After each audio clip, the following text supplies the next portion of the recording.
Okay, so in this example, they're giving us a piecewise function. This function is defined in three pieces. And they want us to select all the statements that you agree with. There can be more than one. Here's the answers down here.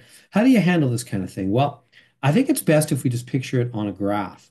If you think about a graph, okay, all the action is happening over here at x is -6. So 1, 2, 3, 4, 5, 6. So -6 on the x-axis. This is -1, -2, -3, -4, -5. You keep going, -6, -7, etc., etc. Over here, 1, 2. You got it. Okay. So, what's the function doing? F of x. What's it doing? Well, when x is less than 6, and sorry, less than -6, it's doing that. So I'm just going to take that and I'm going to plug in -6 for x. So what do we get there? 2 times -6 plus 16 equals, what's that? -4. So that means 1, 2, 3, 4. It's up at, so it's coming in. It's coming in from the left side to hit a height of 4. Well, here I didn't do that 4 very well, did I? We just do the actual ones. This is 1, 2, 3, 4. There we go. So it's coming in, boom. So I don't know what it's doing, whatever, blah, blah, blah, blah. But it's coming in, it's hitting a height of 4. There. Okay, now what about in the middle? Well, I'm going to plug this one here. I should write this more carefully for you. This is less than -6, so that's left of x equals -6. So when you plug in, you get 2 times -6 plus 16, which is 4. So from the left, it hits right here at a height of 4. It's actually going to look like this, but anyway, there it is. Okay, but now let's go to the right. This is right to the right because x is greater. Plug in square root of -6 plus 5. I'm putting in x is negative. Now, I know you might say, Mr. Why are you plugging in -6? Because this is x greater, not equal. Yeah, I know. But greater than -6 means it's infinitesimally close to -6 as well. Like negative 0.5999999. So it might as well be -6. It's infinitesimally close. So I can plug in -6. It isn't exactly there, but it's close to there. So yeah, so actually this should have been an open dot, huh? Same thing with the other one.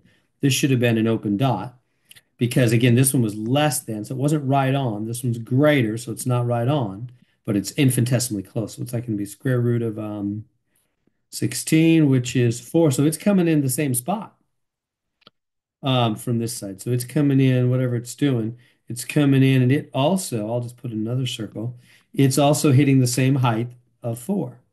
Finally, at x equals negative, it's exactly at a height of 2. So 2, it's actually right here, huh? At a height of 2. There's the solid dot.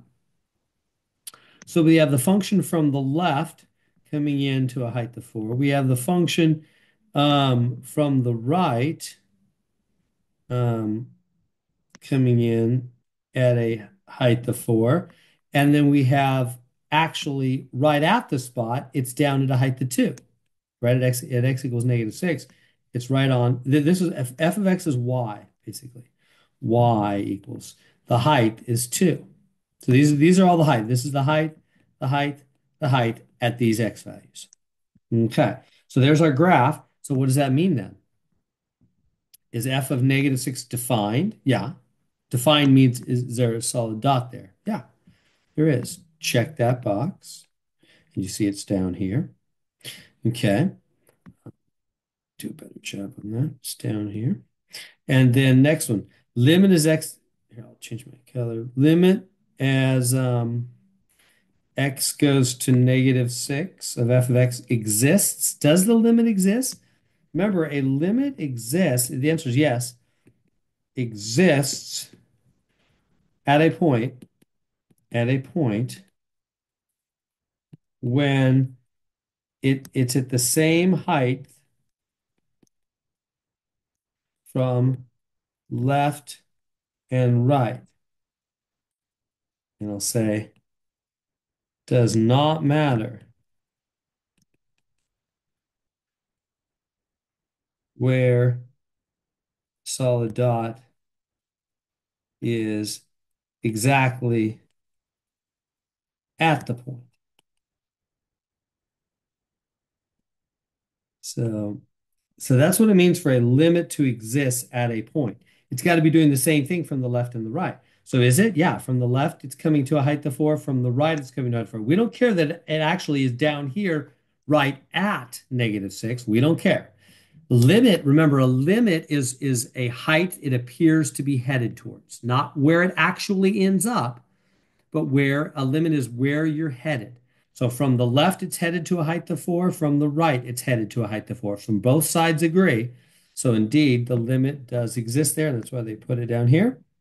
Okay. Now, what is the, let me change my color here. What is the limit at there? Well, the limit is 4. As we said, they're both headed to a height of 4 from the left and the right.